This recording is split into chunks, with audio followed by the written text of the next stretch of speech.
Mga Lodi, don't skip ads po tayo. Maraming salamat sa patuloy ninyong pagsuporta. Paki-like and share naman dyan mga Lodi. At sa mga gustong mag-donate sa ating GCash or regular na load, mag-comment lang po tayo.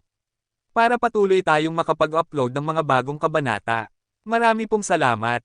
Subaybayan natin ang kwento ng isang kabataang nangarap para sa kanyang mga mahal sa buhay. Mula sa pinakamahina tungo sa pinakamalakas. Alamin natin ang kwento ng kanyang buhay. Kabanata 1461 hanggang Kabanata 1470. Kabanata 1461. Pak! Sinampal ng matanda si Zhou Changlong sa mukha. Agad namang namamaga ang mukha niya at ang mga tauhan niya ay nanigas sa kanilang kinatatayuan. Bayaw, bakit mo ako sinampal? Tinitigan ni Zhou Changlong ang matanda, ang isang kamay ay nakasandal sa kanyang masakit na mukha. Madilim na sinabi ng matanda, oo, sinampal lang kita ngayon. Sa susunod, papatayin kita. Mas mabuti na iyon kaysa mapatay ka ng iba, masira ang aking reputasyon, at mapahiya ang iyong kapatid. Maaari kang maging masamang tao hanggat gusto mo, ngunit huwag kang maging hanggal. Hindi mo ba kilala ang anak na babae ni Pangulong Ji at ang super aristokrata nang nakatayo sila sa harap mo? Si Hansen at Jianran ba iyon? Nagbago ang mukha ni Zhou Changlong sa hindi paniniwala. Ilang beses ko bang sinabi sa iyo? Maaari kang maging masama, oo, ngunit kailangan mong malaman ang mga mukha ng mga taong iyong inaalipusta. Hiniling ko sa iyo na tandaan ang lahat ng mahahalagang tao sa alyansa, at hindi mo man lang kilala ang dalawang kilalang figure na ito.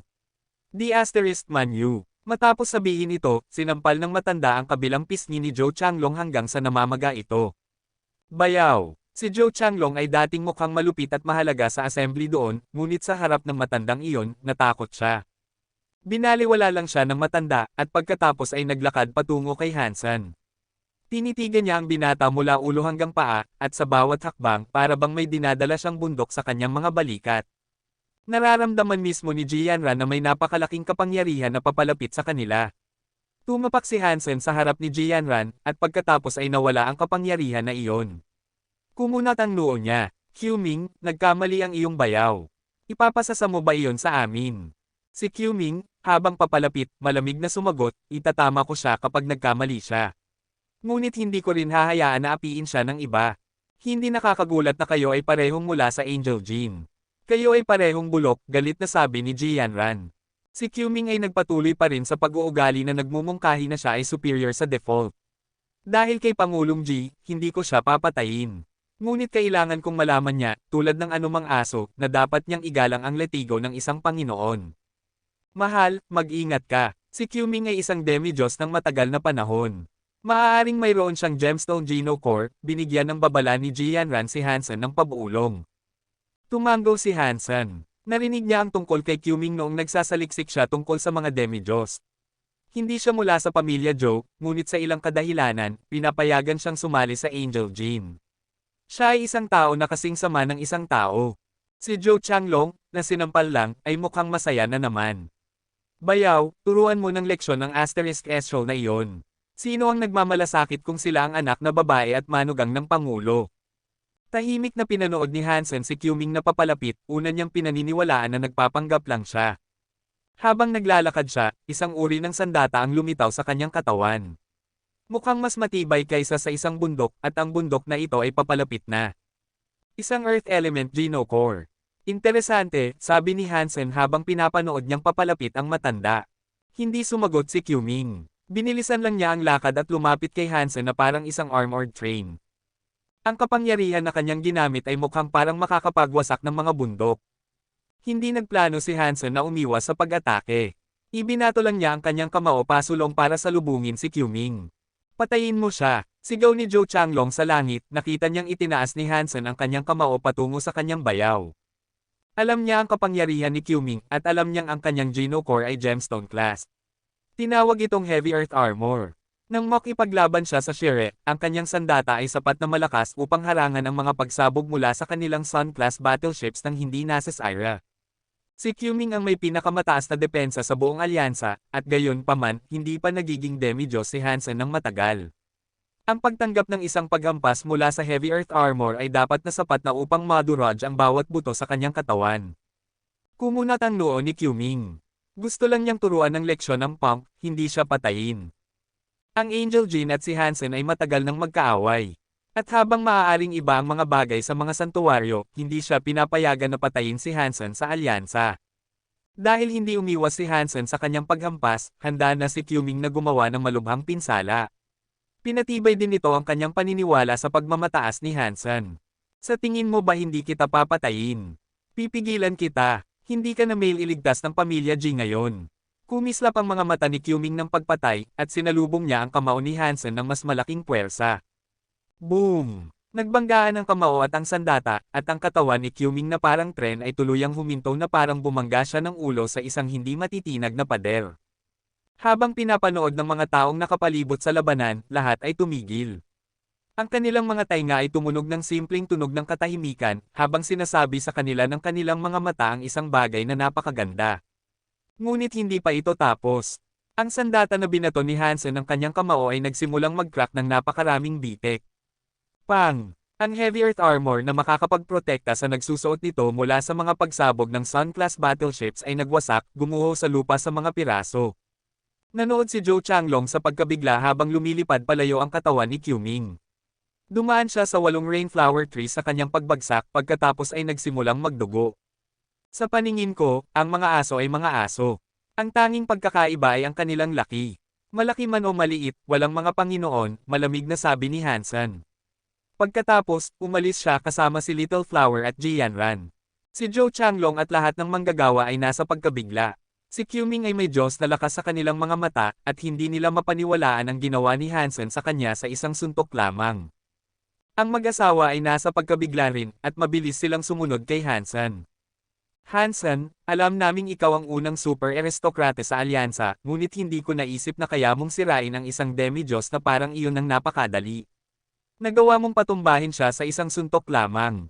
Ikaw ay napakalakas, sinabi ng mag-asawa kay Hansen na may masigasig na kaguluhan dahil ang unang kamay na panunood ng suntok na iyon ay agad na nagpasaya sa kanilang kalooban. Bakit siya ganoon kalakas? Dahil ba wala akong Super Geno Core?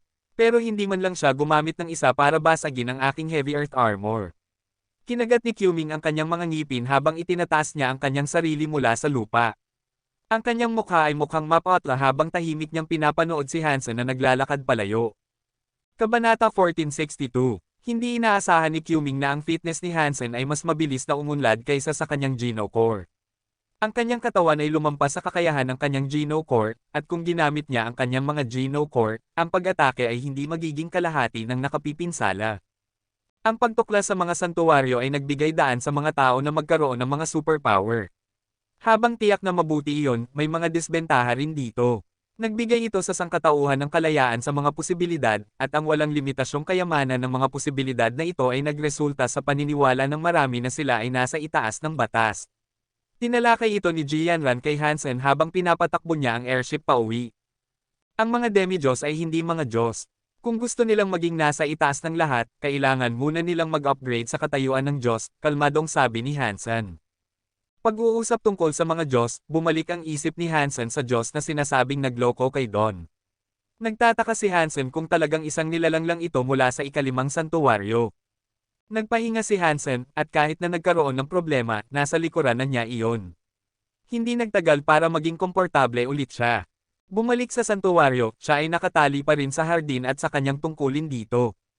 Tingnan natin kung tama ang sword skill na ito. Pagdating sa hardin, ang babaeng ipinakita sa bato ay agad na nagsimulang makipag-usap kay Hansen.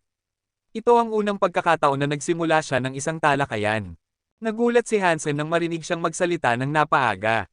Tiningnan niya ang bato at pinanood ang babae na isara ang kanyang berdeng payong at simula ng paghahagis ng isang bagong teknik. Naghuhugas siya ng heart sword, ngunit iba ito. Hindi ito isang kopya ng kanya tulad ng nakaraan. Mukhang malungkot ito, at hinayla ang mga puso ng mga nakakakita nito. Sa kabutihang palad, si Hansen ay may lakas ng loob at determinasyon upang pigilan ang kanyang sarili mula sa pag-iyak, ngunit kung ito ay isang babae ang nanunood, pinagpusta niya na iiyak sila ng todo sa paningin. May kalungkutan ka sa iyong puso. Sabihin mo sa akin kung ano ang nagpapahirap sa iyo at marahil ay matutulungan kita. Nang matapos ang babaeng nakaberdeng damit, naglabas ng isang mahabang buntong hininga si Hansen. Hindi sumagot ang babaeng berdeng buhok. Binuksan niya ang kanyang payong at tumayo sa isang tulay. Umuulan sa eksena na ipinakita, at nakatalikod siya kay Hansen. Sa mga sumunod na araw, hindi siya nagsalita. Kaya, ginamit ni Hansen ang panahong ito upang matapos ang muling pagtatayo ng kanyang Crystal Core at Bulwark Umbrella. Marahil ay nagkakamali siya, ngunit naramdaman ni Hansen na ang bagong Crystal Core at Bulwark Umbrella ay mas malakas kaysa sa dati. Pagkalipas ng ilang sandali, ang babaeng hindi niya nakita ng matagal ay sa wakas ay bumalik. Lumitaw siya sa hardin, mukhang kapareho ng dati. Halos walang anumang bagay ang makakapagpabago sa kanyang maayos na imahe. Minsan, nag-iisip si Hansen kung gaano na kaya siya katanda. Nag-iisip siya na maaaring gumawa siya ng isang kahilingan tulad ng ginawa ni Don, sa Diyos na iyon, sa pag-asang maging immortal. Ngunit sinabi sa kanya ni Tio Bog na ang babae at ang matanda mula sa pamilya Ning ay hindi nagbigay ng kahilingan. Sila lang ang dalawa sa ikapitong grupo na hindi. May isang bagay na hindi pa rin maintindihan ni Hansen. Kung pumasok si Han Jinji sa mga santuwaryo matapos sumali sa Blood Legion, nangangahulugan iyon na alam na niya ang tungkol sa mga santuwaryo nang makasalubong niya ang Diyos na iyon. Dapat niyang malaman na hindi ito totoo. Bukod dito, bakit siya nagbigay ng kahilingan? Si Ghost Moon ay naghahanap sa akin. Gusto kanyang palitan. 2 buwan na lang ang natitira sa iyo. Kung hindi mo siya gising, ikaw ay mapapaalis sa tungkuling ito at siya ang gagawing bagong pari, sabi ng babae. Kung kaya niyang maging pari, bakit hindi siya hayaan? Sabi ni Hansen. Tumawa ang babae. Sinabi ko sa iyo na puputulan ko ang iyong ulo kung mabibigo ka, hindi ba? Kung wala ka pa ring resulta sa susunod na 2 buwan, bantayan mo ang iyong leeg. Nakaramdam ng lungkot si Hansen. Umaasa siyang papalitan siya ni Ghost Moon para makalabas siya ng walang parusa. Mukhang nag-aalangan talaga ang babae na palayain siya. Upang mapalago ang isang mas mahusay na banal na bata, mayroon akong kahilingan, sinabi ni Hansen sa babae. Sige, sabihin mo sa akin. Parang interesado ang babae. Umaasa akong magagamit ko ang Geno Core storage ng silungan na ito, sabi ni Hansen, matapos mag-isip ng sandali kung dapat ba niyang itanong. Hindi masyadong interesado ang babae na palayain siya, ngunit gusto niya ng ilang uri ng kalayaan at kalayaan. Kung papayagan siyang pumasok sa Geno Core storage, makalalabas siya sa hardin. At nangangahulugan iyon na makatatakas siya ng ilang sandali. Ano ang kinalaman ng Geno Core storage sa pag-aalaga mo sa banal na bata? Tanong ng babae. Kung masyadong mahina ako, paano ko siya matuturuan ng epektibo? Walang ibang lugar kung saan ko mapapalago ang aking mga talento ngayon, ngunit magagawa ko iyon sa Geno Core storage, paliwanag ni Hansen. Tumango ang babae. Sige, pero tandaan, 2 buwan na lang ang natitira sa iyo. Kung hindi pa nagigising ang banal na bata, akin ang iyong ulo. Gagawin ko ang aking makakaya. Masaya si Hansen. Mukhang hindi alam ng babae na nakipag-usap ang babaeng nakaberdeng damit kay Hansen sa ilang pagkakataon, at dahil tapos na ang kanyang gawain, wala na siyang dapat ikabahala. Matapos mawala ang babae, lumabas si Hansen sa hardin. Hindi pinigilan ng mga gwardya ang kanyang pagdaan, at nakarating siya ng diretso sa Geno Core storage. Sa Spirit Hall ng Elysium Shelter, ang babae ay nakahiga sa trono. May salamin sa harap nito, at naroon ang imahe ni Hansen.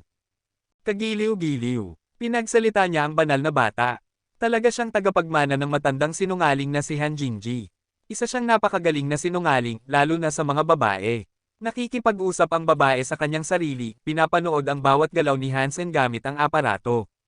Naghanda si Hansen na pumasok sa Geno Core storage gamit ang kanyang Bulwark Umbrella. Gusto niyang makuha ang unang pwesto gamit iyon ngayon para ma-reinforce niya ito ng 9 na beses. Nang nagsanay siya ng kanyang Damshan Sutra, parang nakaranas siya ng isang uri ng pagbabago. Maaaring nagmumungkahi ito na ang Bulwark Umbrella ay magiging pilak sa lalong madaling panahon, kaya hindi niya dapat palampasin ang pagkakataon na palakasin ito bago mangyari iyon. Pinanood ng babae si Hansen na ginagamit ang Bulwark Umbrella sa Geno Core storage. Tiningnan niya ito ng kakaiba. Isang payong Geno Core. Mukhang kapareho ng Geno Core ng banal na bata.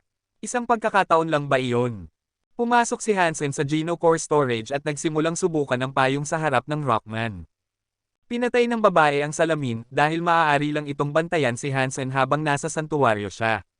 Dahil nasa Geno Core storage siya, hindi niya siya makita. Panginoon, nagbago ang rango sa leaderboard ng Bronze Geno Core storage. Isa pang Bronze Geno Core ang tumalon sa unang pwesto, isang espiritu ng Elysium ang nag-inform sa kanya. Kabanata 1463. Isang bagong Geno Core ang agad na nakarating sa unang pwesto. Talaga bang nagbabago ang mundong ito? Kumunat ang noo ng babae, at pagkatapos ay tinanong ang espiritu, aling Geno Core ang nakarating sa tuktok. Sumagot ang espiritu, Panginoon, ito ay isang Geno Core na tinatawag na Bulwark Umbrella. Na-displace pa nga nito ang Six Paths, na nasa pangalawang pwesto ngayon. Bulwark, Umbrella, isang kakaibang tingin ang tumama sa mukha ng babae. Bumalik siya sa kanyang mga iniisip. Isang payong Geno Core. Isang pagkakataon lang ba iyon? Ang pag-abot ng Bulwark Umbrella sa tuktok ay nagpadala ng isa pang shockwave sa Fourth God Sanctuary. Lahat ay nag-uusap tungkol dito. Hindi lang ang payong ang nakamit nito dahil ang ilang iba pa ay nakarating sa unang pwesto sa kanilang debo. Ang mga mas mataas na opisyal ng Fourth God Sanctuary ay nagsisimulang makaramdam ng pagiging siksik. Ibig bang sabihin nito na nasa simula tayo ng isang bagong panahon? Napakaraming makapangyarihang Geno Core ang nagsisimula ng umiral ngayon. Nakakatakot ang panahon na ating ginagalawan. Ganito ang nararamdaman ng lahat ng mga espiritu. Natatakot sila. Gayunpaman, walang nakakaalam maliban kay Six Paths na ang lahat ng mga Geno Core, na nakakatakot sa mga espiritu at nilalang, ay pag-aari ni Hansen. At mayroon pa rin siyang Coin Geno Core, na hindi pa lumalabas. Ayaw ni Hansen na makarating ang kanyang Coin Geno Core doon, dahil makikilala ito ng mga tao. Hindi naman siya masyadong nag-aalala tungkol sa presensya ng payong doon. At sa loob ng susunod na buwan, hula niya na maaari rin itong makarating sa pilak na antas. Nangangahulugan iyon na hindi na niya kailangang makipaglaban gamit ito upang mapanatili ang hitsura at mapanatili ang kota. Bukod kay Six Paths, hindi niya iniisip na may hamon talaga sa kanyang Bulwark Umbrella. At tulad ng iniisip ni Hansen tungkol dito, nangyari ito. Nagpadala si Six Paths ng isang hamon kay Hansen. Gayunpaman, hindi niya ito pinansin. Kung umakyat siya sa pilak na klase sa loob ng inaasahang panahon, hindi na niya kailangang tanggapin ang anumang laban. Dahil tapos na ang kanyang gawain, umalis si Hansen sa Geno Core storage. Habang naglalakad sa isang kalye sa Elysium Shelter, napansin ni Hansen kung gaano kalakas ang lahat ng mga espiritu at nilalang doon. Sinuri ni Hansen ang lahat ng kanyang makakaya gamit ang kanyang Dangshan Aura, at alam niya kaagad na wala siyang pag-asa na makatakas kung susundan siya ng mga ito. Bumalik siya sa hardin, at natagpuan niya ang babae na nakahiga sa isang lawn chair. Natutuwa akong makita na ang iyong Bulwark Umbrella ay nakarating sa unang pwesto. Kinausap niya si Hansen bago pa man siya makapag-hello. Alam ni Hansen kung paano magtago ng mga bagay ng maayos, kaya hindi man lang gumalaw ang kanyang ekspresyon sa mukha. Tinanong niya, anong payong? Hindi inaasahan ng babae na aaminin niya. Iba ka ng kaunti kaysa sa matandang sinungaling na si Han Jinji. Aaminin kung maaaring minamaliit kita. Ano ang ibig mong sabihin? Kumurap si Hansen. Ang lalaking iyon ay nagsisinungaling din, ngunit hindi bababa sa kaya mong turuan ang banal na bata. Kung maday gising mo siya, iyon na ang crocodile scissors. At ibabalik din sa iyo ang iyong kalayaan. Matapos sabihin ito, tumayo ang babae at umalis. Parang kaya niyang bantayan ang bawat galaw ko. Nakita niya siguro akong pumapasok sa Geno Core storage gamit ang aking payong. Pero wala siyang paraan para malaman ng sigurado na ako ang nakakuha ng unang pwesto, hindi ba? Kumunat ang noo ni Hansen, at nag-isip siya, kung nakita niya akong pumasok sa Geno Core storage gamit ang payong, dapat ay kaya niyang bantayan ako dito sa hardin. At kung nakikita niya ang hardin, dapat ay narinig niya ang babae sa kwadro na nakikipag-usap sa akin. Kakaiba kung bakit hindi siya nagsabi ng anumang bagay tungkol doon. Marahil para magising siya, kakailanganin ng higit pa kaysa sa pagsasalita lang ng babae. Hindi niya iniisip na ihahayag niya ang mga bagay ng basta-basta. Marahil ito ay isang paraan kung saan sinasabi ng babae kay Hansen na ang pagsasalita ay hindi sapat at kailangan niyang gumawa ng higit pa. Kung ganoon, paano ko siya maday gising? Nagtaka si Hansen sa kanyang sarili. Lumapit si Hansen sa bato at kinausap ito. Muli, walang sagot, kaya sumuko na lang siya at bumalik sa pagsasanay kasama si Taya. Maaari niyang ilagay ang kanyang pananampalataya sa pagganap ng teknik, ngunit para makamit niya ang kahusayan ni Six Paths, malayo pa ang kanyang lalakbayin. Kung wala ang Six Paths or Geno Core, mas mataas ang workload at kahirapan. Pero nag-uusap lang si Hansen, at ang kanyang pagsasanay ay maaaring mag-udyok sa babae sa bato na magsalita. Ibinuhos ni Hansen ang kanyang buong atensyon sa kasanayan. Ang Heart Sword ay nangangailangan ng maraming pananampalataya, at kailangan niyang manatiling nakatuon hanggat maaari. Nang matapos siya, tiningnan niya ulit ang bato. Wala siyang ipinakitang anumang tugon. Nakatayo pa rin siya sa tulay na iyon, nakatalikod sa kanya. Maganda ang kanyang katawan, pero nagtataka ako kung ano ang hitsura ng kanyang mukha, sabi ni Hansen. Dahil sa malakas na ulan, bahagyang natatakpan pa rin ang kanyang mukha nang ipakita niya ang teknik sa kanya dati. Wala pa rin siyang pagkakataong makita siya ng maayos. Pagkatapos noon, ang baliw na boses ng isang babae ay umalingaw-ngaw mula sa bato. Paano mo magagawang husgahan ang isang babae ng ganyan? Malinaw na wala kang mabuti. Habang naghahanap si Hansen na sumagot, ang payong sa kanyang kamay ay nagsimulang umikot na parang pinwheel. Habang umiikot ito, naglabas ito ng imahe ng isang black hole na tila naglalabas ng isang nasasalat na magnetic effect. Agad na nakaramdam si Hansen ng isang kakaibang kapangyarihan na humawak sa kanya, na tumatawag sa kanya palapit sa butas na iyon sa bato. Hindi makatakas si Hansen, at natagpuan niyang itinapon siya sa bato. Hindi naman siya nakaramdam ng sakit. Nang itapon siya sa bato, parang itinapon siya sa tubig. Mas tumpak, hinaila si Hansen papasok sa canvas na siyang bato. Nasa loob na siya ng kwadro. Nahawakan na ni Hansen ang bato at ang kwadro dati, at hindi mapagkakamalang solid ito. Ngayon na nakapasok na siya, nakaramdam siya ng kakaiba. Tumingin siya sa paligid, at tulad ng ipinakita ng imahe, umuulan. Ngunit nakikita rin niya ang maraming bagay na hindi niya makita mula sa nakaraang 2D na representasyon ng kwadro. May isang maliit na ilog na may bahay na bato malapit dito. Ang tulay na bato na madalas niyang makita ay nasa harap ni Hansen, at nakatayo roon ng babae, tulad ng dati. Sa ulan na iyon, tumingin ang babae kay Hansen. Malakas ang ulan, ngunit kahit na hindi malinaw na nakikita ni Hansen ang kanyang mukha, masasabi niyang galit siya. May mundo sa loob ng kwadro. Ang pininturahang bato ba ay isang genocore? Tanong ni Hansen sa babae. Hindi nagsalita ang babaeng nakaberdeng damit. Mahigpit lang niyang hinawakan ang payong at nagsimulang maglakad patungo sa kanya. Nakita na ni Hansen ang kanyang mukha. Mukhang napakaganda niya, ngunit sa puntong ito, mukhang galit na galit din siya. Ang mukha ay tila pamilyar din kay Hansen. Kabanata 1464. Maraming magagandang babae sa mundo, ngunit ang pinakamaganda ay dapat na ang babaeng mestiko. Ang mukha ng babae sa harap niya ay kapareho ng sa kanya. Kahit na ang kanyang mga mata at kilay ay pareho sa babaeng mestiko. Sa lahat ng intensyon at layunin, magkapareho sila. Naglalaro ka ba sa akin? Kumunat ang noo ni Hansen, nakatingin sa babaeng nakaberdeng damit. Hindi sumagot ang babaeng nakaberdeng damit, at ginamit lang niya ang kanyang payong na parang espada. Pagkatapos, naghuhugas siya ng heart sword, ang teknik na natutunan niya kay Hansen. Ang pagganap ng kasanayan ay dumadaloy na parang tubig, hinihimok ng isang pagnanasa ng galit at napakalaking kalungkutan. Ginamit ni Hansen si Taya para harangan ang payong, ngunit patuloy itong sumusugod sa kanya. Kailangan niyang patuloy na umatras, malinaw na nasa kawalan. Nagtataka si Hansen matapos makita ang kanyang pagganap kung gumagamit din ng espada ang babaeng mestiko. Anuman, siya ay napakasigla. Nasaksihan pa nga niya ang pagpatay niya sa mga makapangyarihang nilalang sa isang paghampas lang. Mas malakas siya kaysa kay Hansen, kahit na ano ang mangyari. Ginamit ng babaeng nakaberdeng damit ang heart sword, ngunit ang kanyang bilis at kapangyarihan ay tiyak na mas mababa kaysa sa kakayahan ng babaeng mestiko. Ang kanyang kapangyarihan ay maihahambing sa kay Hansen, at sa pagganap, hindi mo iisipin na siya at ang babaeng mestiko ay parehong tao. Gayunpaman, patuloy na umaatake ang babaeng nakaberdeng damit, hindi binibigyan si Hansen ng pagkakataong huminga. Ginamit ni Hansen si Taya at sinalakay pabalik gamit ang kanyang sariling heart sword. Iba ito kaysa sa heart sword ng babaeng nakaberdeng damit. Ang pagpapakita ni Hansen ng kasanayan ay malakas. May ritmo at kaayusan dito, kahit na mukhang naglalaro lang siya. Sinaktan niya ito sa bawat mahalagang pagkakataong ibinigay sa kanya, na nahuli siya ng lubos na gulat sa bawat pagkakataon. Maraming beses na na-corner ni Hansen ang babaeng nakaberdeng damit. Ngunit sa bawat pagkakataon nito, nagawa niyang makatakas at ibalik siya sa isang mapanganib na lugar para sa kanya. Hindi nagtagal, napagtanto niyang siya ang nasa kawalan. Pinipigilan siya ni Hansen. Gusto niyang lumaban pabalik, ngunit palagi siyang nandoon. Nakikita niyang napipigilan ang kanyang mga kasanayan sa espada, lalo siyang nahihirapan na mapanatili ang kanyang kombinasyon ng galit at kalungkutan. Ikaw ba ang babaeng iyon?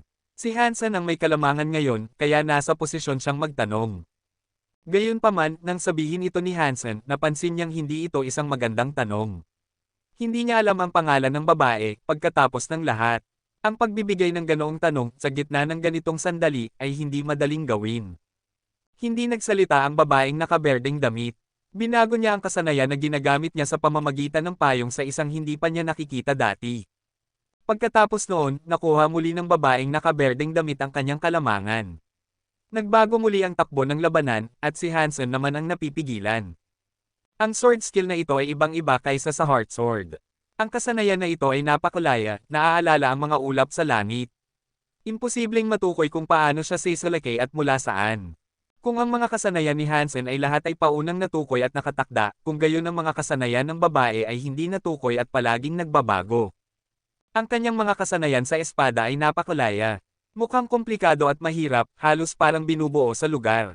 Ngunit may isang hibla ng pagkakaisa at kailan-awan na nagpapailalim sa lahat, na parang hindi ito isang random na komposisyon. Ginamit niya ang kasanayan na ito, kahit anuman ito, ng napakahusay. Anuman ang pag-atake ni Hansen, nagawa ng babae na harangan ito sa bawat pagkakataon. Naisip niyang kaya niyang masira ang kanyang mga pag-atake, ngunit mukhang mapanganib na subukan ito. Napakasigla nito. Sino ang maaaring magkaroon ng isang utak na ganoon katalino, isa na makakagawa ng isang komplikadong kasanayan? Nagulat si Hansen sa kanyang pagganap nito. Pinagkadalubhasaan ni Hansen ang Heavenly Go at ang Dangshan Sutra, kaya napakahusay niya sa pagtataya sa kaaway. Ngunit nakikita ang kasanayan na ito ngayon, kahit siya ay nagulat. Ang patuloy na pagbabago sa kasanayan ay nakakagulat, at mahirap basahin at mapanatili. Ang mga galaw ng kasanayan na ito ay hindi kailanman inaasahan. Natatalo si Hansen, ngunit hindi siya natatakot. Sa katunayan, medyo masaya siya. Napagtanto niyang walang ibang sword skill sa labas na mas angkop sa kanya kaysa dito. Gamit ang kanyang Dangshan Sutra at Heavenly Go, ang kasanayan na ito ay perpekto para sa kanya. Ito ang eksaktong uri ng teknik na kakailanganin niya, isa na maaaring patuloy na magbago at dumadaloy. Kinawi ni Hansen si Taya, ayaw niyang talunin siya. Gusto lang niyang makita kung gaano kalayo at malawak ang mga pagbabago ng kasanayan na iyon. Hindi siya nabigo ng kasanayan. Ang mga posibleng pagbabago ay walang hanggan at walang limitasyon. Patuloy siyang nakipaglaban sa kanya, at habang ginagawa niya ito, naisip niya ang mga pagbabago at posibilidad. Napakaraming pagbabago, hindi na maalala ni Hansen ang lahat. Kailangan niyang hanapin ang panuntunan o algorithm na nagdidikta sa mga pagbabagong posible kung gusto niyang matutunan ng maayos ang kasanayan at sa lihim. Pinanood niya ang babae ng matagal, ngunit nakatakas sa kanya ang panuntunang ito. Hindi niya ito maunawaan, at ang patuloy na pagbabago ay nagparamdam na parang pinagsama niya ang bawat kasanayan sa buong mundo sa isa. Parang ginagamit niya ang bawat sword skill na nilikha kailanman. Maganda ang kasanayan na ito.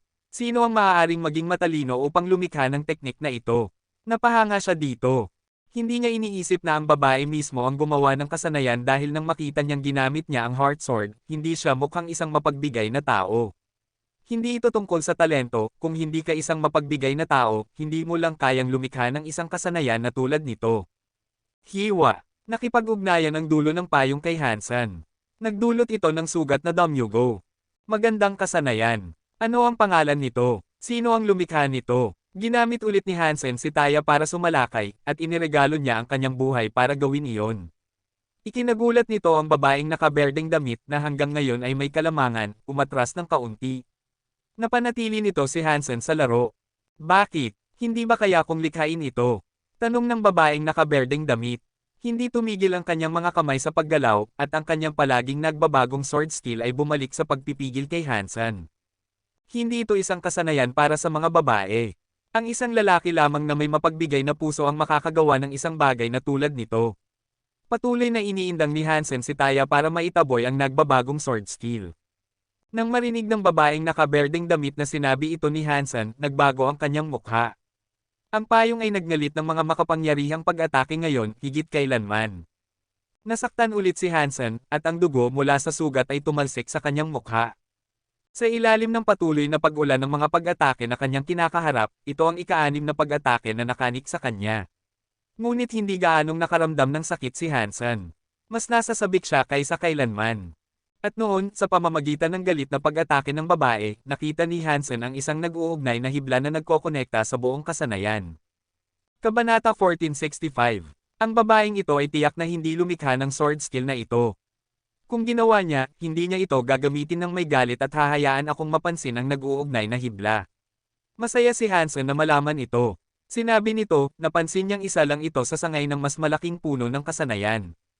Ang hiblang ito, ang partikular na moveset na sinusubaybayan niya, ay parang simula ng isang bola ng sinulid. Mula dito, maihahayag ni Hansen ang lahat, unti-unti, at makararating sa core ng kung ano ang nasa ilalim ng hod ng kasanayan. Ngunit hindi ito madali, at ang labanan sa pagitan ng espada at payong ay nagdulot kay Hansen ng maraming dugo. Kahit na ang laban ay mas maganda para sa babae kaysa sa kanya, hindi iyon nakapagpababa sa apoy ng kaguluhan na sumusunog sa kanyang puso. At ngayon, habang patuloy na nagngangalit ang labanan, ang mga sikreto ng kanyang mga teknik ay nahayag. Ang kanyang pag-unawa ay tumataas habang sila ay naglalaban. Napakaswerte ni Hansen na makatuklas ng isang kasanayan na napakaganda sa kanya gamit ang kanyang pagkadalubhasa sa Dangshan Sutra at Heavenly Go. Ang Dangshan Sutra at Heavenly Go ay hindi nakamamatay na pag-atake. Inilalapat ang mga ito sa kagalingan at paggalaw ng gumagamit. Matagal nang gustong maghanap si Hansen ng isang Hyper-Geno art na bagay sa dalawang teknik na ito. Ngayon, nakikita ang mga kasanayan ng babaeng ito, masayang napagpasyahan niya na ang kanyang pagnanais ay malapit ng matupad. Kapag natutunan na niya ang kasanayan, kakailanganin lamang ng maliliit na pagbabago. Pagkatapos nito, magiging akma ito sa kanyang paggamit ng Dangshan Sutra at Heavenly Go na parang guwantes. Parang pagluluto, naisip niya.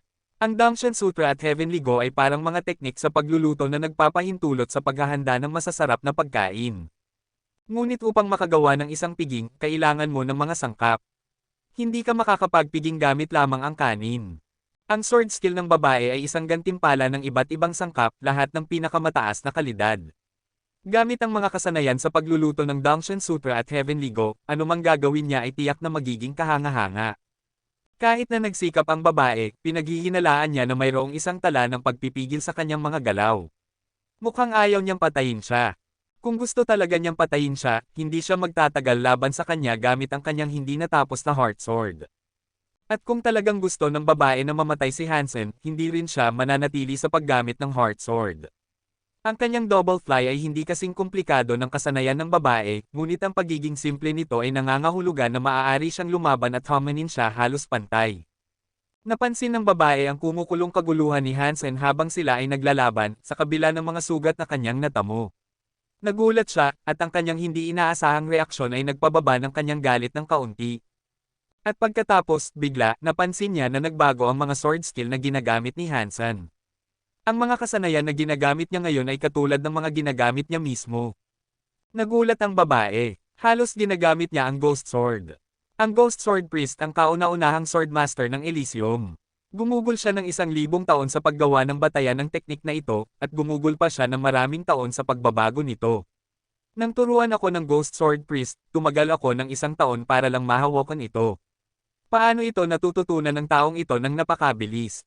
Hindi maaaring payagan ng babae ang kanyang sarili na maniwala na talagang ginagamit ni Hansen ang Ghost Sword, ngunit pagkatapos ng ilang oras, ang ekspresyon sa kanyang mukha ay naging mas komplikado.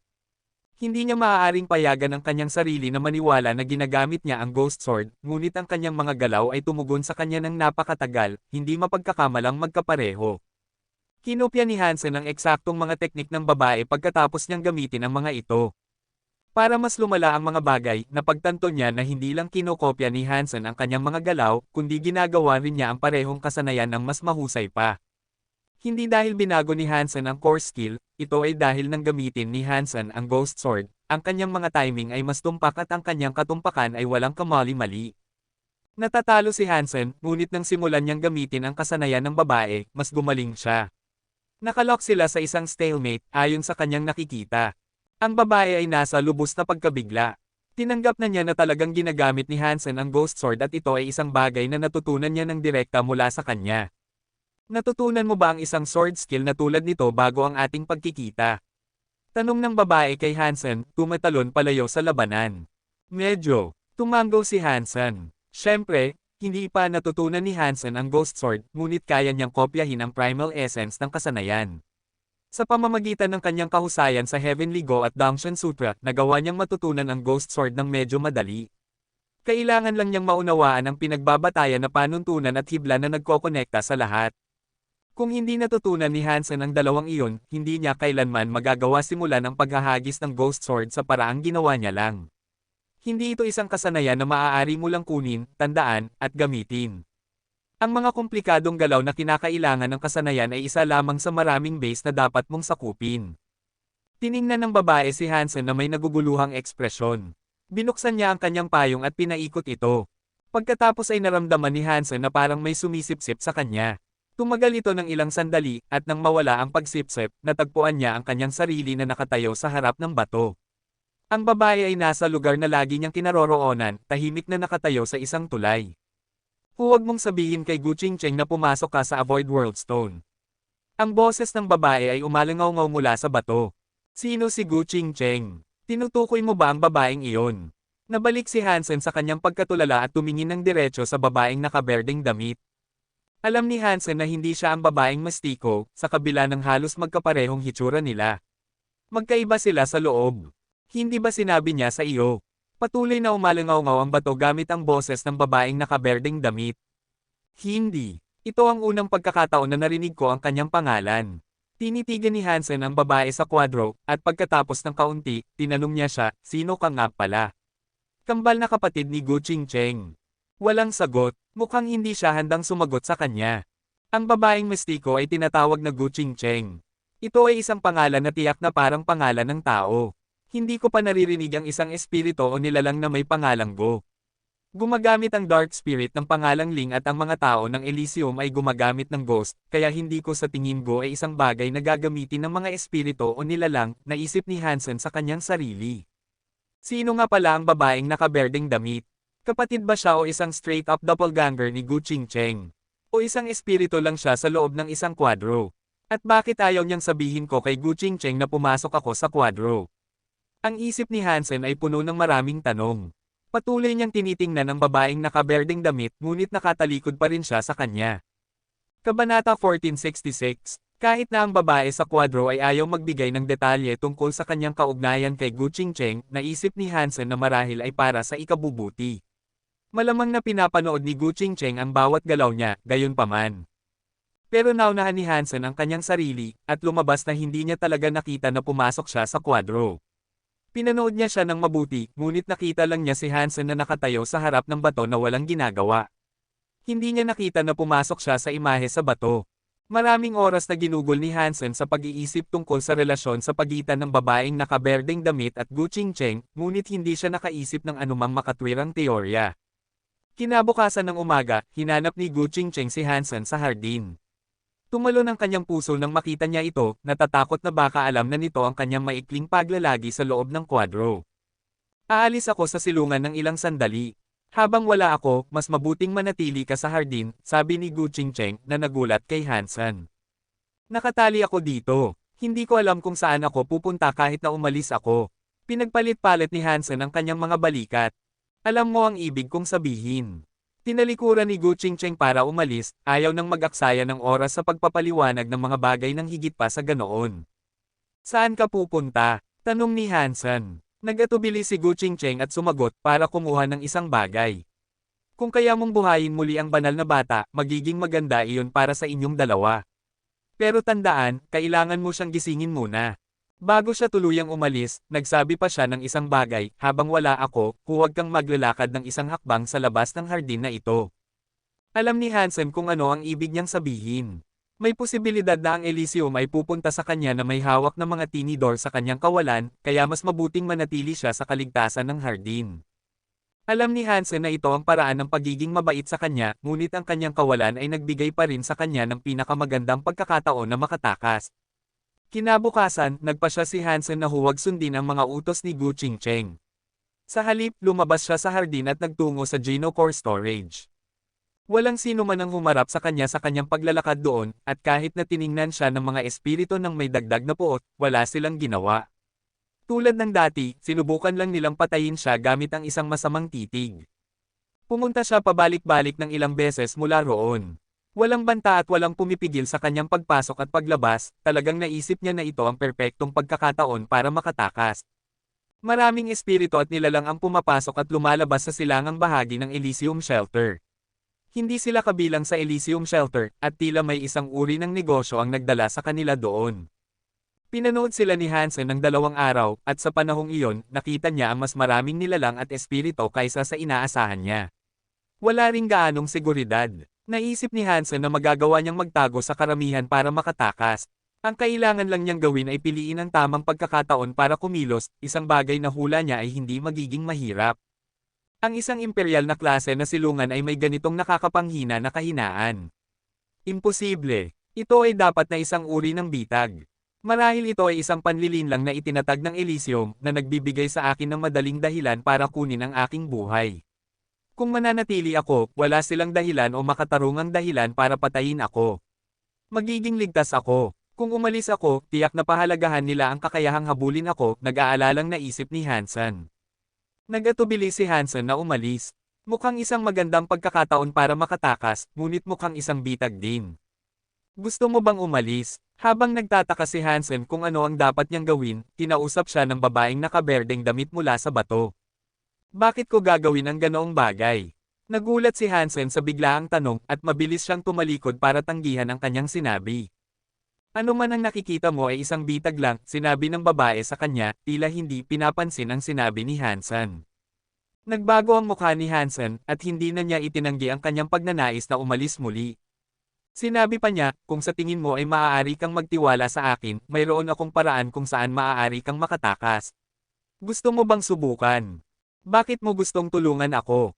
Nakatingin ng may pagtataka si Hansen sa babae. Malamig na sumagot ang babae, sa totoo lang, tinutulungan ko ang aking sarili.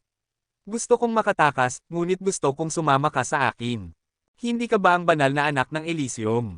Bakit mo gustong umalis? Nagulat na tanong ni Hansen.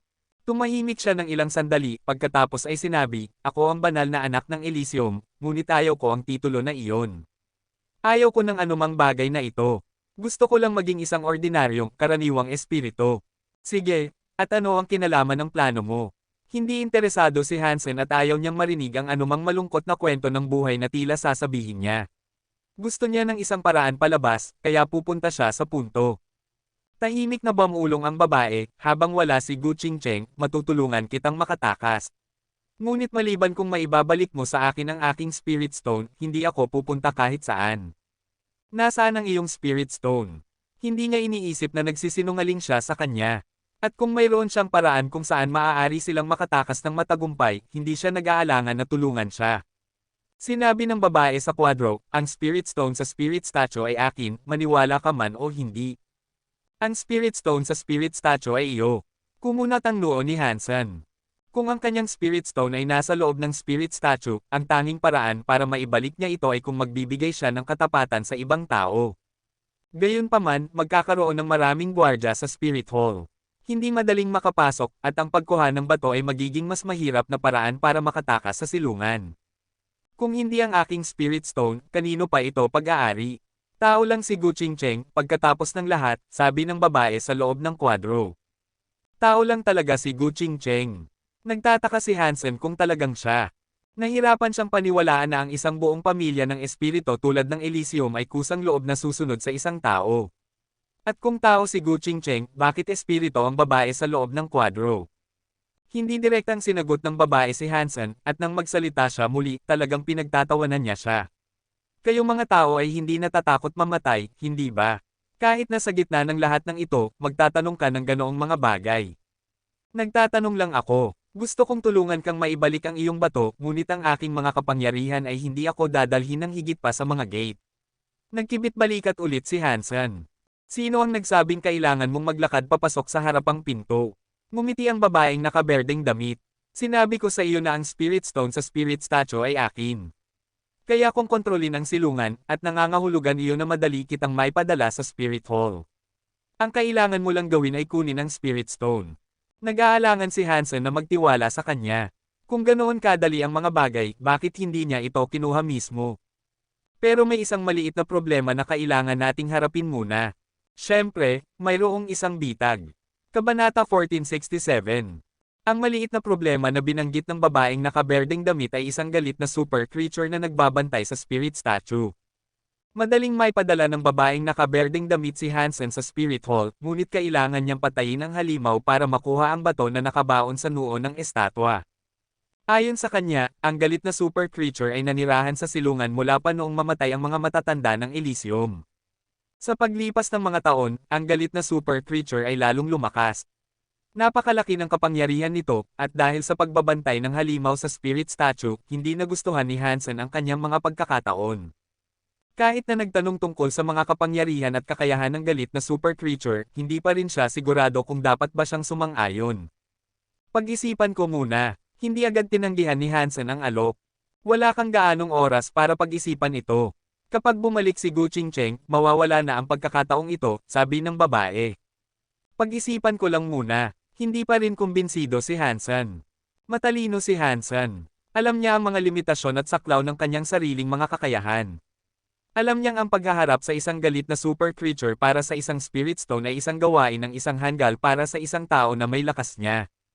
Ang tanging paraan para makuha ni Hansen ang spirit stone ay kung papasok siya sa spirit hall nang hindi napapansin at mananatiling hindi nakikita.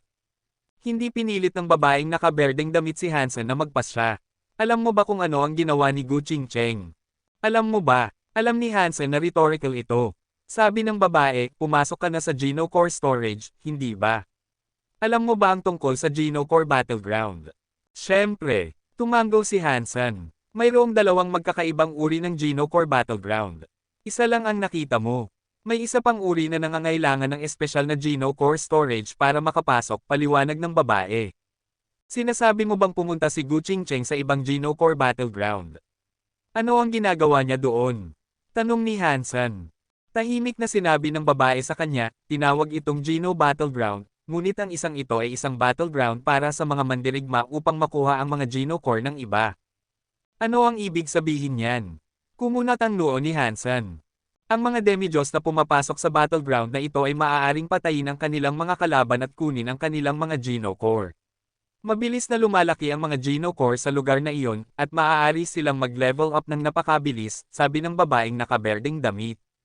May lugar na tulad nito. Paano ako makakapunta doon? Gulat na tanong ni Hansen. Para makapasok sa Geno Battleground, kailangan mo muna ng access point para sa Geno Core Storage. Ngunit dapat itong isang espesyal na access point ng Geno Core Storage. Umalis si Gu Qingcheng para baguhin ang kanyang sariling Geno Core Storage para payagan ito. Kapag nagising ako, pipilitin niya akong pumasok sa battleground na ito at mapabilis ang aking pag-level up. Nakikinabang ba siya sa anumang paraan? Tahimik na tanong ni Hansen. Hindi ko alam, ngunit ikaw ang aking pari at kailangan mong sumama sa akin. Malaki ang posibilidad na mamatay ka sa ganoong lugar, sabi ng babae. Bakit? Sa tingin ko mas mahina ka kaysa sa akin. Tumawa si Hansen. Sumagot ang babaeng nakaberdeng damit, kung mamamatay ako doon, mabubuhay ulit ako sa pamamagitan ng aking spirit stone. Kung mamamatay ka, mamamatay ka. Paano mo ikukumpara iyon? Naiintindihan ko. Nagngiti si Hansen at umiling. Kung ayaw mong mapilitang pumasok sa Geno Battleground, ito ang tanging paraan para maiwasan iyon. Kung kunin mo ang aking spirit stone, tutulungan kitang makatakas sa Elysium Shelter, sabi ng babae. Pero may galit na super creature doon.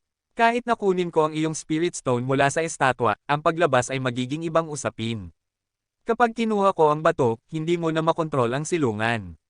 Hindi mo na ako mapapalabas, at makikita ako ng galit na super creature. Sino ang nagsabing hindi ko kaya? Kung hindi ko kaya ang isang simpleng bagay na tulad niyan, ano ang silbi ng pagtawag sa akin na banal na anak? Bumaba ang lakas ng kanyang boses, at sinabi niya, mayroon akong escape route. Kunin mo ang bato, at ilalabas kita sa hall na iyon. Pag-isipan ko muna. Kahit na natukso si Hansen, hindi niya lubos na pinaniniwalaan ang babae. Halos magkakilala pa lang sila, at hindi niya masyadong kilala ang babae. Duwag, sabi ng babae, pagkatapos ay tumigil sa pagsasalita. Nagalit ang kanyang kalooban, at mukhang galit siya. Wala namang pakialam si Hansen na magalit siya. Mas gugustuhin niyang pumunta sa Geno Battleground para mag-level up ng kanyang Geno Core kaysa ipagsapalaran ang kanyang buhay sa pamamagitan ng pagpasok sa Spirit Hall. Sa mga sumunod na araw, gayunpaman, sinubukan niyang kumbansihin si Hansen na baguhin ang kanyang isip at kunin ang Spirit Stone para sa kanya. Sa huli, hindi na niya pinansin ang lahat ng pagbanggit sa paksa. Alam niyang hindi handa si Hansen na ipagsapalaran ito para sa kanya, at sa huli ay nagbago ang kanyang saloobin. Pagkalipas ng ilang sandali, hindi na niya siya pinansin. Nang bumalik si Gu Qingcheng at napansin na talagang nanatili si Hansen sa hardin, ngumiti siya. Hindi mo ako binaygo. Ikaw talaga ang tagapagmana ni Han Jingji. Kayo dalawa ay maaaring palaging nagsisinungaling sa iba, ngunit hindi ninyo kailanman pinapayagan ang inyong sarili na maloko. Ang aking lolo ay si Han Jinji, ngunit siya ay isang maliit na opisyal lamang. Hindi siya ang tinutukoy mo. Bumantong hininga si Hansen. May isang bagay na naintindihan ni Hansen, may nangyari sa pagitan ni Han Jinji at Gu Qingcheng. Iyon ang dahilan kung bakit hindi gusto ni Gu Qingcheng si Hansen. Malamang na dahil sa pagiging inapo siya ni Han Jinji. Tiningnan ni Gu Qingcheng si Hansen nang may paghamak at sinabi, huwag kang magkwento. Ang matandang Zoro na iyon ay maaaring makapagloko sa iba, ngunit ako lang ang hindi niya kailanman maloloko. Gayunpaman, hindi ka naloloko ng banal na anak sa paggawa ng isang hanggal na bagay. Hindi masama. Alam mo nagising na siya, hindi ba? Tanong ni Hansen kay Gu Qingcheng. Tumanggaw siya at sinabi, mas mabuting huwag maniwala sa anumang sinasabi niya. Kung hindi, mamamatay ka bago mo pa malaman, nang hindi alam kung paano ito nangyari. Kung gayon, ano ang ginagawa mo habang wala ka sa silungan? Tanong ni Hansen. Binabago ang Emperor-class Geno Core Storage. Kailangan ko ng isang bihirang Geno component. Ako lang ang nasa Elysium Shelter na makakakuha nito. Talagang masaya si Gu Qingcheng. Ang mga pagbabago sa Geno Core Storage ay dapat na matapos na sa lalong madaling panahon. Pagkatapos, maaari kang pumasok kasama ang banal na anak. Hindi bababa sa hindi nagsinungaling ang babae sa kwadro tungkol dito, naisip ni Hansen sa kanyang sarili. Kabanata 1468, sigurado ka bang kaya kung buhayin muli ang banal na bata? Palaging parang sigurado si Gu Qingcheng na kaya ni Hansen na gawin ang trabaho. Ngumiti si Gu Qingcheng. Kung ang isang espiritu ng Elysium ay naging pari, hindi sila papansinin ng banal na bata. Tao ka, at iba iyon. Bukod dito, mahusay kang gumaganap. Kung gusto niyang kumilos, tiyak na madyay gising siya ng mas maaga kaysa sa huli. Tiningnan ni Gu Qingcheng ang babae sa kwadro at sinabi, tama ba ako? Hindi sumagot ang bato, at nagkunwari ang babaeng nakaberdeng damit na hindi nakarinig ng kahit ano. Pero kailangan mo pa ring magmadali. Isang buwan na lang ang natitira, sabi ni Gu Qingcheng. Tinanong ni Hansen, ano ang magiging tanda na nagising na siya? Kailangan mong mailabas siya sa kwadro, mabilis na sagot ni Gu Qingcheng kay Hansen. Umalis si Gu Qingcheng pagkatapos noon. Tumingin si Hansen pabalik sa babae sa kwadro, at napansin niya kung gaano kakaiba ang relasyon ng dalawa. Ang sinabi ni Gu Qingcheng ay para marinig ng babae sa kwadro. Hoy, maganda. Ano ang relasyon mo kay Gu Qingcheng? Tanong ni Hansen sa babaeng nakapinta. Wala kang pakialam, duwag. Mukhang galit ang babaeng nakaberdeng damit. Ang mga tao ay nabubuhay lang ng isang beses. Kailangan kong mag-ingat. Hindi iniisip ni Hansen na masama ang pagkatakot sa kamatayan. Wala ka nang magagawa ngayon, gayunpaman. Kailangan mong pumunta sa Geno Battleground. Magiging masaya ito, nakikita kung paano ka mamamatay. Nakakatakot ang mga salita ng babae. Ngunit nang marinig siya ni Hansen, nagsaya siya. Nangangahulugan iyon na talagang lalabas siya sa kwadro. Nag-usap pa ng kaunti si Hansen sa kanya, ngunit sa pangkalahatan, parang nagagalit siya. Sa huli, bumalik siya sa katahimikan at tumigil ng tuluyan sa pagsasalita. Ilang araw pagkatapos, nagkaroon ng pagbabago ang Dangshan Sutra. Umunlad ang katawan ni Hansen, at gayon din ang Bulwark Umbrella. Ang payong ay isang pilak na Geno Core na ngayon. Malapit na ring magkaroon ng pagbabago ang Jad Escan. Hindi na magtatagal at susunod na ito. Pagkatapos ng araw na iyon, patuloy na hindi pinansin ni Hansen ang babaeng nakaberdeng damit. Nag-aalala siya ng husto dahil papalapit na ang deadline ng pakikitungo kay Ghost Moon. Kung hindi lalabas ang babaeng nakaberdeng damit sa kwadro sa loob ng 3 buwan, at si Ghost Moon ang ginawang pari, sinabi ni Gu Qingcheng na puputulan niya ang ulo ni Hansen. Kung gagawin niya ba talaga ito ay hindi pa alam. Ano man ang sabihin ni Hansen sa kanya, hindi siya pinansin ng babae. Sinubukan niyang talakayin ang mga seryosong bagay, magbiro, at basahin pa nga sa kanya ang mga kwento. Lahat ay walang saysay, at para siyang nakikipag-usap sa isang bato. Tapos na ang 3 buwan. Sa panahong iyon, nagawa ring maabot ng Crystal Core ang pilak. Ang Real Blood at Coin lang ang mga Bronze Geno Core. At nang dumating ang deadline, patuloy pa ring hindi pinapansin ni Hansen ang babaeng nakaberdeng damit.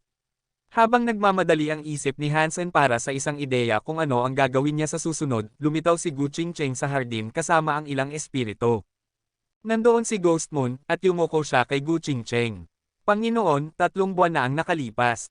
Nabigo ang tao na buhayin siya. Pakisuyong payagan akong palitan siya bilang pari. Iyon ang kasunduan. Talagang papalitan mo siya bilang pari. Tumango si Gu Qingcheng.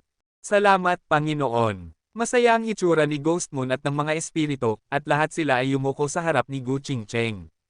Sinabi ko rin na aalisin ko ang kanyang ulo kung mabibigo siya sa loob ng 3 buwan na ibinigay sa kanya. Ngayon na naging pari ka na, ibibigay ko ang gawain na ito sa iyo.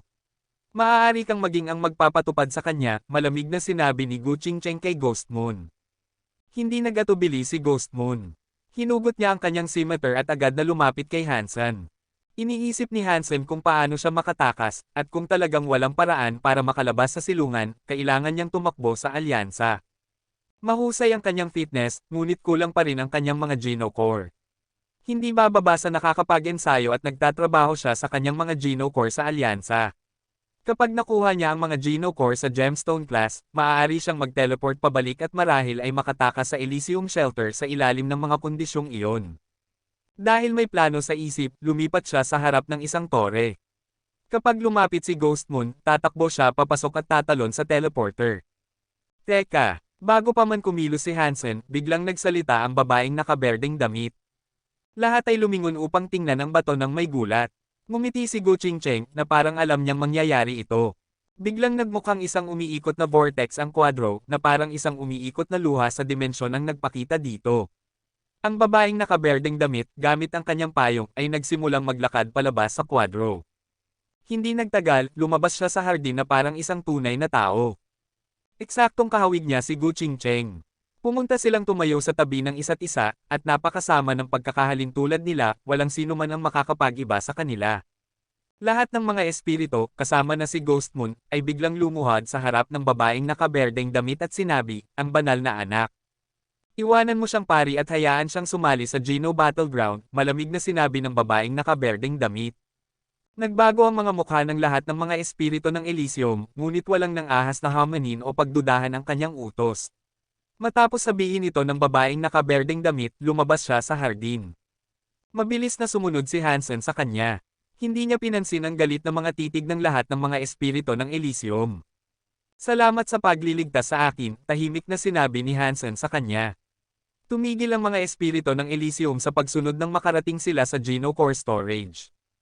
Malamig na inikat ng babaeng nakaberdeng damit ang kanyang mga mata at sumagot, hindi ako gaanong mabait na ililigtas ko ang isang duwag. Dinadala kita para mamatay sa ibang lugar, iyon lang. Pumasok ang babaeng nakaberdeng damit sa teleporter ng Geno Core Storage. Ginamit niya ang kanyang payong para makapasok na parang susi. Naisip ni Hansen sa kanyang sarili, ang Geno Core Storage ay may mga antas. Gamit ang aking kapangyarihan, wala dapat akong ikatakot. Walang sino man ang makakapatay sa akin kung saan ako pupunta. Marahil ay mag-level up lang ako ng mabilis, at iyon na iyon. Dagdag pa, maaaring magkaiba ang mga antas natin at hindi tayo magkakasundo. Tumingin si Hansen sa paligid ng Geno Core Storage. Madalas siyang pumunta rito, ngunit parang wala namang nagbago. Hindi niya masabi kung talagang binago ang lugar na ito. Ginamit ni Hansen ang kanyang bulwark umbrella bilang susi para makapasok sa Geno Core Storage. May isang kidlat at nang bumalik ang kanyang paningin, nagulat si Hansen sa kanyang nakita. Naging pula ang buwan, at naging pula rin ang bundok na ilog at mga puno. Napakakakaiba ng lahat. Walang Rockman, at wala ring Geno Core tablet. May teleporter lang, at nakatayo malapit dito ang babae, pinapanood siya. Kabanata 1469. Ano ba ang nangyayari? Pareho tayong may pilak na Geno Core. Gulat na tumingin si Hansen sa babaeng nakaberdeng damit. Ang Geno Core Storage na ito ay ibang-iba. Sinabi ko sa iyo, ang Geno Core Storage na ito ay binago na. Nasa ibang uri ng Geno Battleground tayo, at dito, maaaring magtipon ng lahat ng antas ng Geno Core. Gayunpaman, ang iyong pilak na Geno Core ay malupit na mamamatay dito. Bahagyang itinaas ng babae ang kanyang mga labi. Ano ang antas ng iyong Geno Core? Ngumiti si Hansen. Akin ay gemstone. Kailangan ko lang ng kaunting dagdag na enerhiya para mag-level up ito sa super. Mayabang na tunog ng babae. Gayunpaman, nahulaan ni Hansen ang sitwasyong ito. Ang kanyang fitness ay katulad ng sa kanya, kaya malamang na may gemstone Geno Core siya. Hindi lumabas si Hansen sa teleporter. Gusto niyang bumalik gamit ang kanyang payong. Tapos na niya ang gawain ng paggising sa banal na bata, kaya wala nang dahilan si Gu Qingcheng para patayin siya. Kung babalik siya at kakausapin siya, marahil ay papayagan na siyang umalis sa Elysium Shelter ngayon. Kung talagang hindi siya papayagan, babalik siya kaagad. Ngunit napansin ni Hansen na hindi gumagana ang teleporter. Parang nasira na ito, tumatanggi na ibalik siya. Huwag kang mag-aksaya ng oras. Hindi ka makakalabas maliban kung makita mo ang GenoCore tablet. Sa kasamaang palad, ang GenoCore tablet ay malapit sa isang mapanganib na lugar.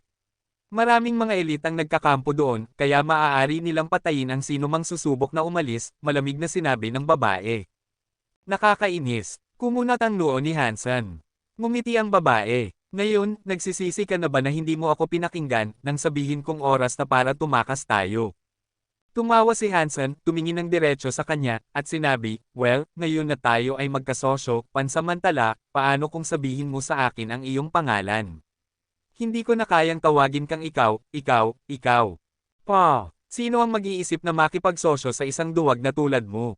Kung hindi lang ganoon kalo ang antas ng iyong GenoCore, papatayin kita at kukunin ko ito para sa aking sarili. Hindi man lang sulit ang pagsisikap, sabi ng babaeng nakaberdeng damit pagkatapos ay nagpatuloy sa paglalakad. Hindi nagalit si Hansen, kaya sinundan lang niya ito. Kung talagang gusto niyang patayin si Hansen, hula niya na hindi siya lalabas sa bato nang handa nang patayin siya ni Ghost Moon. Tumagal din ng ilang sandali bago mag-teleport si Hansen. Malinaw na naghintay siya, at kung ganoon lang ang pakialam niya sa kanya, matagal na siyang nawala. Kahit na hindi tayo magkasosyo, dapat kong malaman ang iyong pangalan.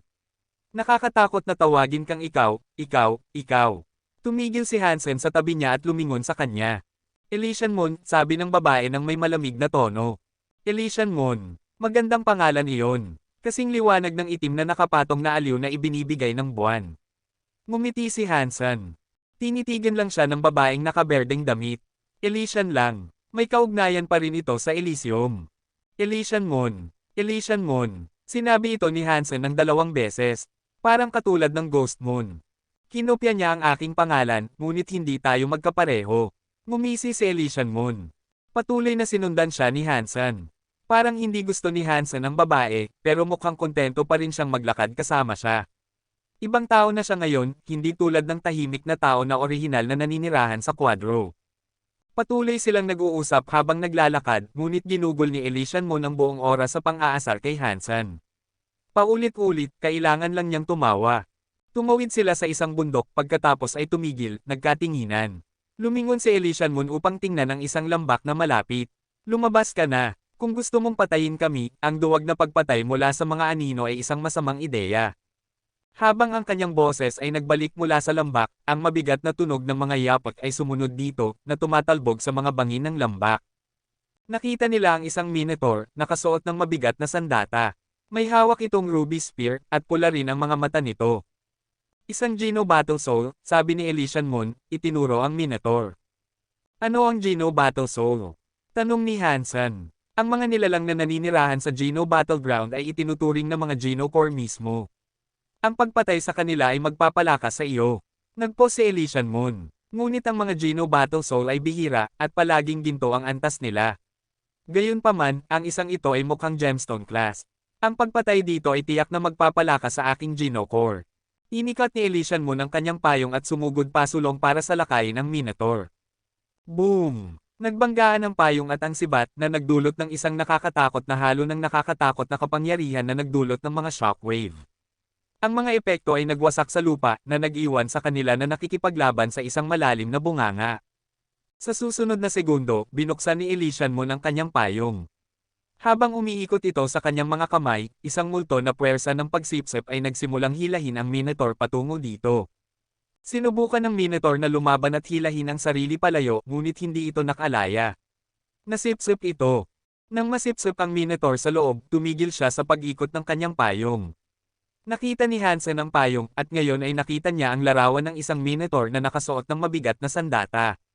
Mukhang nakakatakot na buhay. Hindi, talagang buhay ito. Napakasigla. Kung ginamit niya ang kakayahang iyon ng huling makipaglaban kami, marahil ay naranasan ko rin ang parehong kapalaran tulad ng minotaur. Nagulat si Hansen. Lumubog ang puso ni Hansen, at muli niyang naisip sa kanyang sarili, isang payong GenoCore, ngunit bakit ang akin ay nag-aalok lang ng proteksyon? Sana ay nagkaroon ito ng ilang bagong kakayahan, ngayon na umabot na ito sa pilak. Tumingin si Hansen sa kanyang payong na isang pilak na core na ngayon. Parang walang nagbago, at ang kulay nito ay standard na itim pa rin. Habang nakatingin si Hansen sa Geno Core, mas maraming mga yapak ang nagsimulang mag-resonate mula sa lambak. Hindi lang isang Minotaur. Mabilis ang mga yapak at parang libo-libo ang mga nilalang. Nakumpirma ito nang makita nilang mas marami ang bumubuhos mula sa lambak.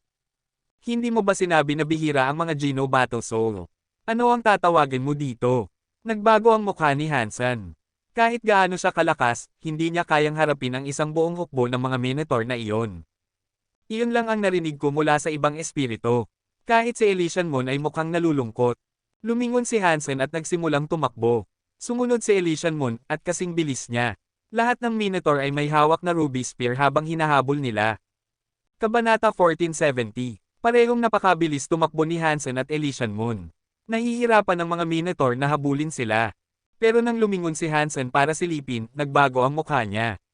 200 na ang mga nilalang na humahabol sa kanila, at itinaas na nila ang kanilang mga ruby spear patungo sa langit, handa nang ihagis mula sa malayo. Nawala ang mga sibat sa kanilang mga kamay, at nang makita na naman sila, parang ulan na bumabagsak mula sa langit. Imposible silang iwasan. Kinagat ni Hansen ang kanyang ngipin at binuksan ang kanyang bulwark umbrella. Ang tanging opsyon niya ngayon ay harangan ang mga ito. Gayunpaman, pilak na klase lang ang bulwark umbrella. 2 antas na mas mababa kaysa sa Gemstone Geno Core, kaya hindi siya sigurado kung kaya nitong protektahan siya ng lubusan.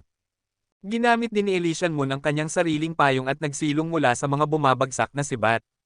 May patuloy na tunog ng pagbagsak, at laking ginhawa niya nang mapagtanto niyang hindi kayang makapinsala ng kanyang bulwark umbrella ang mga ruby spear. Hindi lahat Gemstone class ang mga Minotaur na yan. Nagtataka si Hansen. Tumingin siya kay Elysian Moon, at napansin niyang maraming gasgas ang naiwan sa kanyang payong matapos niyang harangan ang mga sibat. Kung kailangan niyang gawin ito ng ilang beses pa, tiyak na masisira ang kanyang payong. Naisip ni Hansen sa kanyang sarili, marahil ay maganda nga na ang bulwark umbrella ay nakatuon sa depensa. Gemstone class ang kanyang payong, pero hindi nito kayang tiisin ang mga sibat na yan. Madaling natatanggap ng aking pilak na payong ang mga ito. Malaki ang pagkakaiba. Habang iniisip ito ni Hansen, naghahanda na ang mga Minotaur para maghagis ng isa pang ulan ng mga sibat. Patuloy na hinawakan ni Hansen ang kanyang payong habang isang alon ng ingay ang tumama sa itaas nito. Tumayo ito ng matatag at hindi nag-iba. Gayunpaman, hindi nakaligtas si Hansen sa mga Minotaur habang tumatakbo siya, at hindi siya makakausad kung patuloy lang siyang haharanggan sa kanilang mga sibat. Tumakbo ng matagal si Hansen, at pagkatapos ng ilang sandali, nakarinig siya ng isang ungol. Lumingon siya at nakita na ang payong ni Elysian Moon ay nabutas. Nasira ang payong, at ang sibat na nakabasag dito ay tumama sa balikat ni Elysian Moon. Maraming sibat ang tumama sa parehong lugar sa kanyang payong, at sa wakas ay gumuho ito. Pareho ang antas ng kanilang mga Geno Core, ngunit dahil ang Geno Core ni Elysian Moon ay hindi pangunahing panangga, hindi gaanong nakakagulat na nasira ito. Ngunit kasunod ng isang sibat na nakapasok at nakasakit sa kanya, may isa pang alon ng mga sibat na bumabagsak, handa nang tumagos sa natitirang bahagi ng payong at batasan siya.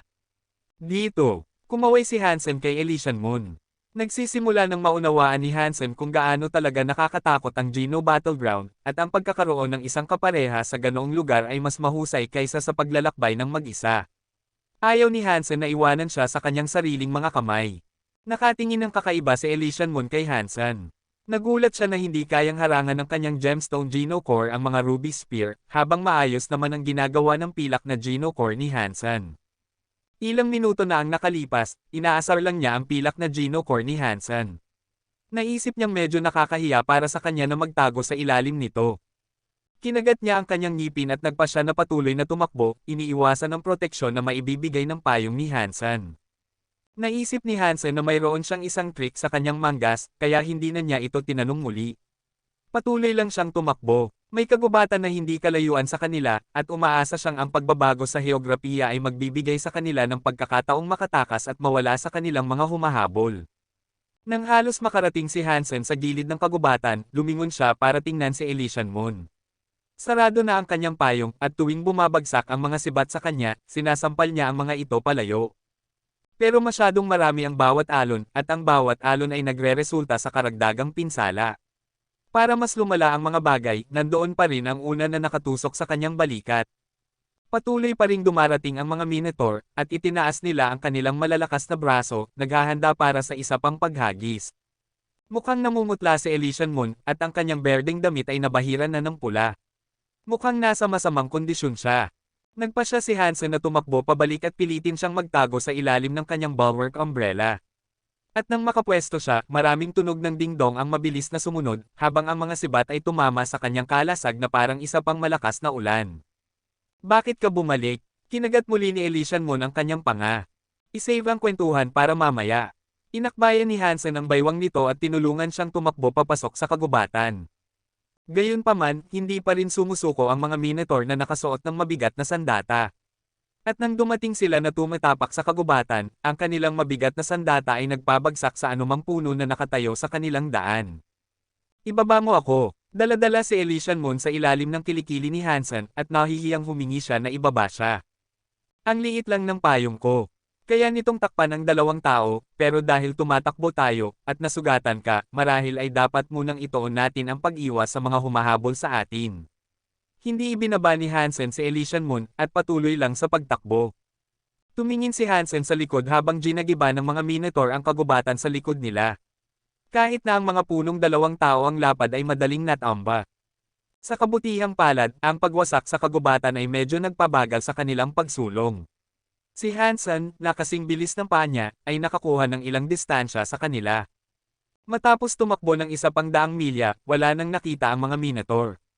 Huminto si Hansen sa tabi ng isang ilog. Tumingin si Hansen sa likod at sinigurado niyang hindi na niya maririnig ang mga tunog ng mga yapek. Pagkatapos, sinabi niya, mukhang wala na sila.